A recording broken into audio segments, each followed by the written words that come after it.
Hello students, good morning. How are you? I hope you all of us are well and we know जैसे कि हम जानते हैं कि अभी हमारे देश में कोरोना महामारी चल रही है जिसके चलते हुए सभी स्टूडेंट्स की पढ़ाई के ऊपर स्टडी के ऊपर एक ब्रेक लग चुका है जिससे कोई भी स्टूडेंट घर पे पढ़ाई करना मतलब पॉसिबल नहीं हो पा रहा उसके लिए। और आपको पता है जैसे कि अभी इस महामारी के कारण क्या है कि ना अपने सारे जो भी सिलेबस है या जो भी अपनी स्टडी थी वो सारी वहीं रुक गई है और आगे जो एग्जाम थे वो भी अब नहीं होने वाले आप लोगों की क्लास के, क्योंकि वो आगे प्रमोट कर दिए गए हैं 10th और 12th क्लास को छोड़ के। तो इसीलिए वैभव इंग्लिश स्कूल के द्वारा मैं राहुल सर आपके लिए लेके आया हूँ इंग्लिश की कुछ क्लासेस जिसमें इंग्लिश के कुछ ग्रामर्स के टॉपिक को आपको क्लियर करवाया जाएगा। तो सबसे पहले मैं आशा करता हूँ कि आप लोग सब अच्छी तरीके से पढ़ेंगे और जो भी प्रॉब्लम आए आप मुझे अपने सबसे पहले आप ध्यान रखना यूट्यूब पे सब्सक्राइब करें हमारे इस वीडियो को, और जो भी जहां पर भी प्रॉब्लम आए आप कमेंट बॉक्स में अपना कमेंट लिखें, आपकी प्रॉब्लम को सोल्व कर दिया जाएगा। तो आइए चलते हैं हम सबसे पहले मैं 7th क्लास के बारे में आज बात करते हैं। हम क्लास 7 का एक इंग्लिश का टॉपिक लेते हैं पैसिव वॉइस।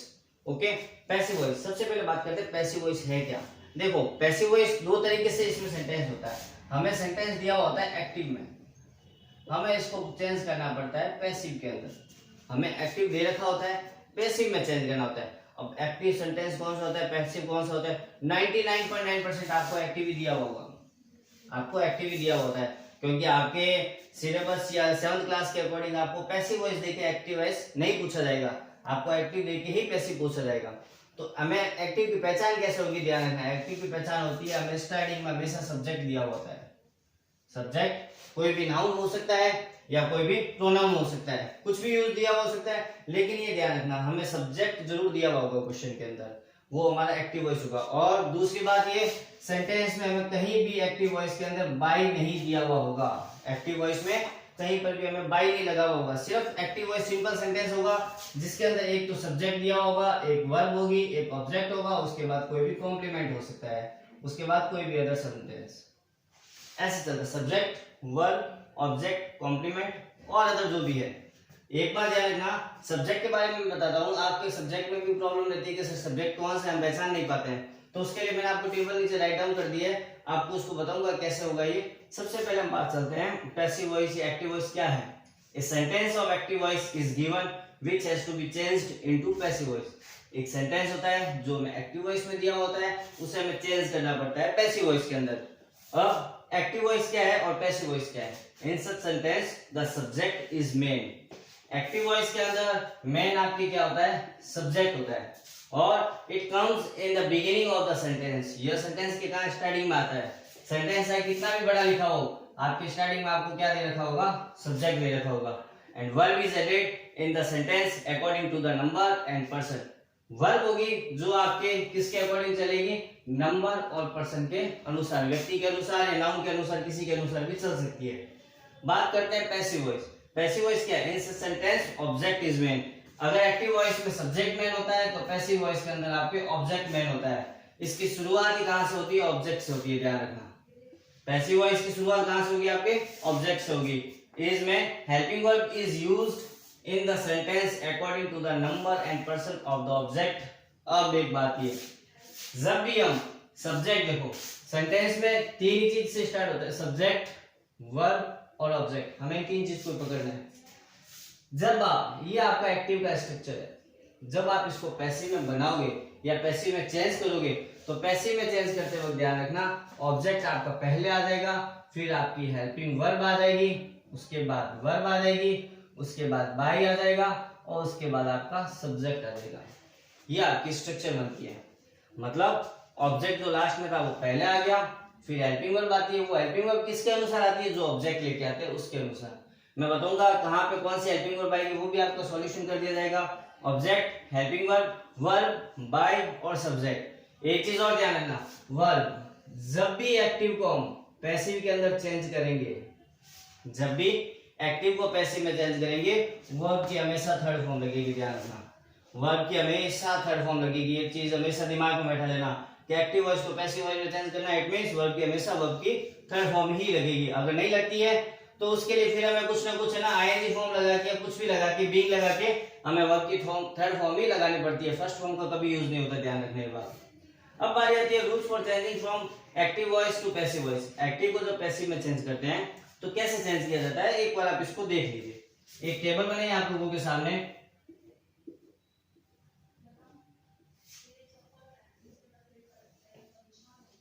जिसमें देखो आई माई मी, वी और us, you your you, he his him, she her her, it its it, they their them. अब एक चीज ध्यान रखना, I, we, you, he, she, it और दे, ये सारे के सारे आपके यूज होते हैं सब्जेक्ट के स्थान पे। ये सारे के सारे यूज होते हैं आपके सब्जेक्ट के स्थान पे। बारी आती है इस लाइन की, देखो मी, अस, यू, हिम, हर, इट और देम, ये सारे के सारे यूज होते हैं आपके ऑब्जेक्ट के स्थान पे।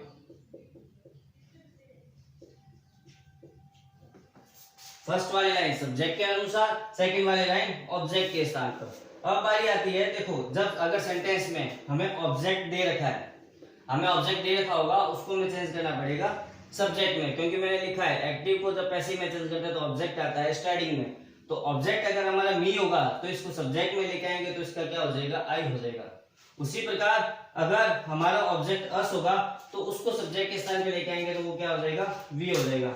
यू है तो उसका यू का यू ही रहेगा, हिम है तो उसको चेंज हो जाएगा ही में, हर है तो वो चेंज हो जाएगा शी में सब्जेक्ट में, इट का इट रह जाएगा और देम किस में चेंज हो जाएगा, दे में चेंज हो जाएगा। मैंने एक सिंपल सी टेबल बताई है क्योंकि लगभग सेंटेंस में आपको ये चीज मिलेगी, एवरी सेंटेंस में आपको ये चीज मिलेगी, या तो सब्जेक्ट में ये मिलेगा या ऑब्जेक्ट में आपको ये मिलेगा।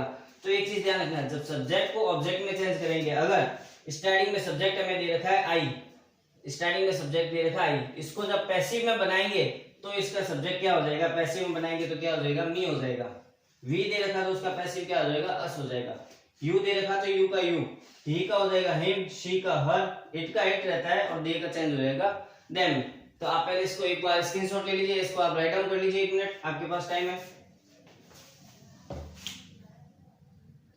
हाँ तो स्टूडेंट्स, जैसे कि हमने बात की थी एक्टिव वॉइस और पैसिव वॉइस में, एक्टिव वॉइस में हमें पता है सेंटेंस में आपको पता है सब्जेक्ट, वर्ब और ऑब्जेक्ट दे रखे होंगे, ये होता है एक्टिव वॉइस में दिया हुआ। अगर हम इसको पैसिव वॉइस में चेंज करते हैं, मैंने आपको बताया था सबसे पहले ऑब्जेक्ट आएगा, फिर हेल्पिंग वर्ब आएगी, फिर आपकी मेन वर्ब की थर्ड फॉर्म आएगी, फिर आपके उसके बाद आपके ऑब्जेक्ट आएगा, उसके नहीं सॉरी जो सब्जेक्ट हमारा चेंज होता है वो आएगा, उसके बाद हमारा अन्य जो भी है वो सारा का सारा आ जाता है।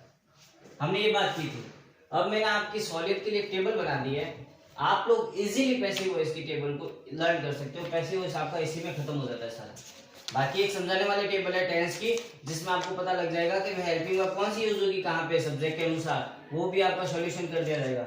लेकिन हमें पैसिव वॉइस और एक्टिव वॉइस स्टार्ट करने से पहले हमें ये पता होना चाहिए कि हमें किसको किसमें चेंज करना होता है, पहले ये जरूरी है। तो मैंने एक टेबल बनाई, देखो OS V third by so अन्य, OS V third O2 by so अन्य, OS V going to be third by so अन्य, you are भा to कर रेस्ट, लास्ट लिखा मैंने LOB थर्ड बाय सो अन्य। मैंने पैसिव वॉइस जितने भी होते हैं वो सारे तरीके के इसी के अंदर आगे, अपने जितने भी पैसिव वॉइस है सारे वो इसी पैटर्न के अंदर आगे। मैं एक एक करके अपनी चर्चा करेंगे। सबसे पहले मैं इसके बारे में बात करता हूँ। OS, O का मतलब होता है आपके ऑब्जेक्ट और S का मतलब होता है सब्जेक्ट। इट मीन्स क्या है, जो सेंटेंस में ऑब्जेक्ट दे रखा है उसको लेके आओ सब्जेक्ट के स्थान पे, और सब्जेक्ट का स्थान होता है हमेशा सेंटेंस की शुरुआत में, इसीलिए जो ऑब्जेक्ट होता है उसको स्टार्टिंग में लेके आएंगे सब्जेक्ट के स्थान पे हम। तो ऑब्जेक्ट को चेंज होगा सब्जेक्ट में, उसके बाद हम लेके आते हैं हमेशा हेल्पिंग वर्ब। पैसिव वॉइस में हमेशा क्या लेके आएंगे, हेल्पिंग वर्ब। वो किसके अनुसार आएगी, हमारी वर्ब देखेंगे कि वर्ब क्या कह रही है, वर्ब के अनुसार वो चेंजिंग होगी।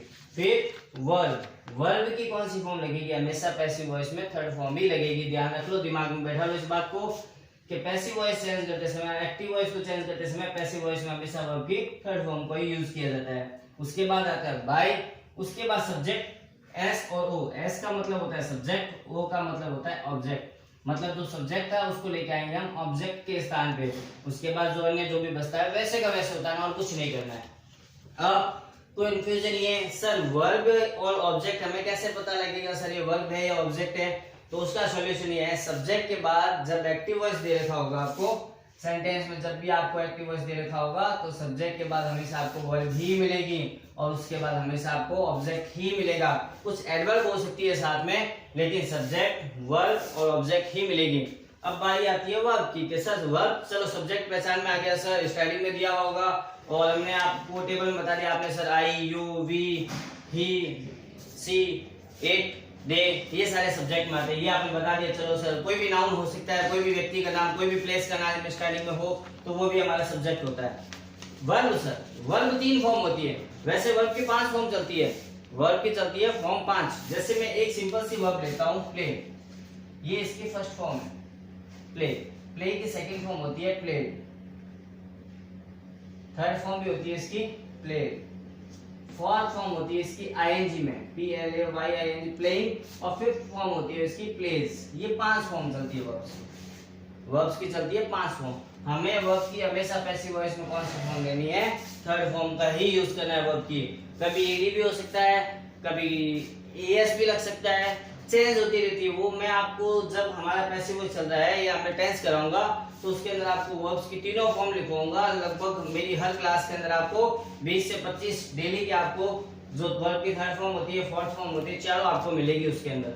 मोस्टली हमें 1, 2 और 3 तीनों फॉर्म ही याद रखनी है। अब बात करते हैं आगे, वर्ब की थर्ड फॉर्म लगाएंगे बाय, सब्जेक्ट को ऑब्जेक्ट, फिर एंड। अब बारी आती है हमारी वर्ब के बाद में कि सर वर्ब पहचानेंगे कैसे कि वर्ब ही है। जो भी कार्य किया जाता है वो सारा आपका वर्ब होता है। अगर आप खेलने का काम कर रहे हो तो खेलने को इंग्लिश में प्ले कहते हैं, हिंदी में प्ले को क्या कहा जाता है, खेलना कहा जाता है।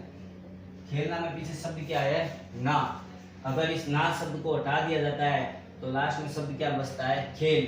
खेल कोई ना कोई वर्ड है, हमें समझ में आता है खेल कोई वर्ड है। अगर मैं लिखता हूँ स्विम, अगर हम कोई वर्ड लिखते हैं स्विम, स्विम का मतलब क्या होता है, तैरना। स्विम का मतलब होता है तैरना। अगर मैं इसमें ना शब्द हटा दिया जाता है तो लास्ट में हमारे पास क्या बचता है, तैर। तैर कोई शब्द है, मतलब इनको क्या कहा जाता है, अगर ना शब्द हटा दिया जाता है पीछे से तो ये शब्द जो बनता है और जो हमें समझ में आता है, जिसके बारे में पढ़ सकते हैं, वो हमारी होती है, हिंदी में बात किया जाए तो धातु होती है, उसे धातु कहा जाता है। संस्कृत में आपके इसको धातु कहा जाता है। अब वर्ब का ध्यान रखना, वर्ब हमेशा आप देख लो, जो भी आपको दे रखा है सब्जेक्ट के बाद उसका अर्थ देखो क्या होता है। अगर मैं लिखता हूँ राइट, राइट का मतलब वो नहीं RIGHT वाला, WRITE, राइट। राइट का मतलब क्या होता है, लिखना। लिखना में अगर मैं ना शब्द हटा दिया जाता है तो पीछे क्या बचता है आपके, लिख। लिख क्या है, धातु। और जहां धातु होती है वो सारी आपकी क्या होती है, वर्ब्स में यूज होती है। तो वर्ब्स का मैंने आपको कॉन्सेप्ट बता दिया कि वर्ब आप पहचान सकते हो। उसका हिंदी अर्थ में देखो, ना शब्द आ रहा है, अगर ना हटा दिया जाए, पीछे अगर कोई शब्द बचता है उसका अर्थ निकले तो वो आपका क्या है, वर्ब है। अब बारी आती है ऑब्जेक्ट की। ऑब्जेक्ट पहचानना हम क्या करेंगे, वर्ब से। वर्ब से करेंगे प्रश्न, वर्ब से करेंगे प्रश्न, क्या और किसको। वर्ब से प्रश्न करेंगे दो, या तो क्या और किसको। मैं एक सिंपल सा सेंटेंस लिखता हूं, आई राइट अ लेटर। मैंने एक सिंपल सेंटेंस लिखा, आई राइट ए लेटर। मैंने अभी आपसे बात की थी कि आई हमारा कौन से स्थान पे आता है, हमने जब जो टेबल बनाई थी लास्ट में नीचे सब्जेक्ट के स्थान पे आता है। राइट, आई का मतलब होता है मैं, राइट का मतलब क्या होता है, लिखना। ए लेटर का मतलब एक पत्र। I write a letter, it means मैं एक पत्र लिखता हूं। राइट का मतलब क्या हुआ, लिखना। ना हटा दिया जाए तो लिख बसती है धातु, इसका मतलब ये हमारी क्या हो गई, सब्जेक्ट के बाद वर्ब। अब बारी आती है वर्ब से क्वेश्चन करें क्या और किसको। क्या लिखता हूं, एक लेटर लिखता हूं। आंसर मिला। अगर हमारे क्या का आंसर आता है, क्या लिखता हूं, एक लेटर लिखता हूं, क्या का अगर आंसर आता है तो वो हमारा क्या होता है, ऑब्जेक्ट होता है। अगर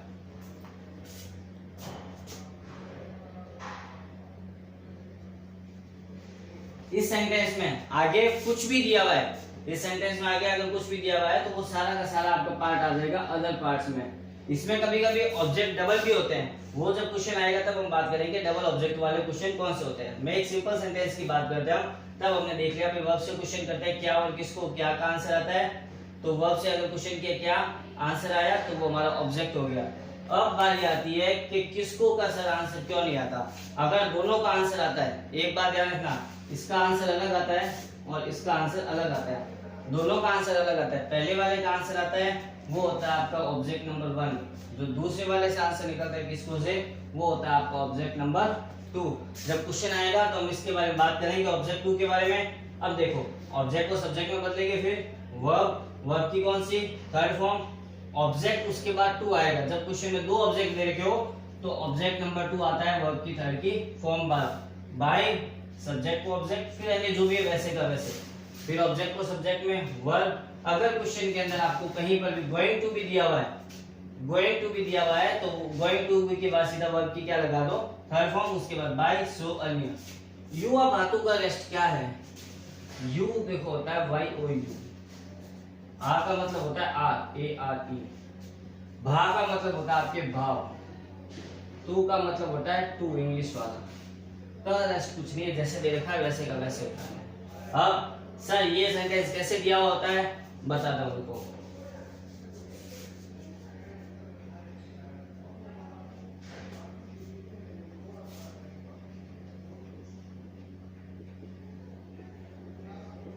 मैंने एक सेंटेंस लिखा ओपन द डोर, दरवाजा खोलिए, ओपन द डोर। इसका मतलब ये देखो, पहले मैंने इसमें क्या लिखा, यू आर धातु पर रेस्ट, ओपन द डोर दरवाजा खोलो। किसका भाव आ रहा है देखो, ऑर्डर का आ रहा है, रिक्वेस्ट का आ रहा है, सजेशन का आ रहा है, कमांड का आ रहा है, किसका आ रहा है देखो आप, ओपन द डोर दरवाजा खोलो। अपन उसको क्या देते हैं दरवाजा खोलने के लिए, हमेशा आदेश दिया जाता है।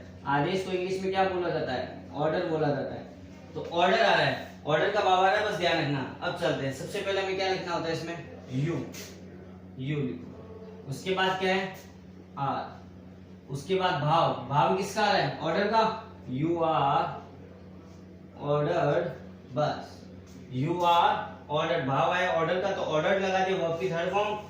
फिर क्या है टू का रेस्ट में कुछ नहीं है, बाकी जैसे देगा वैसे का वैसे उतार दो, ओपन द डोर का ओपन द डोर।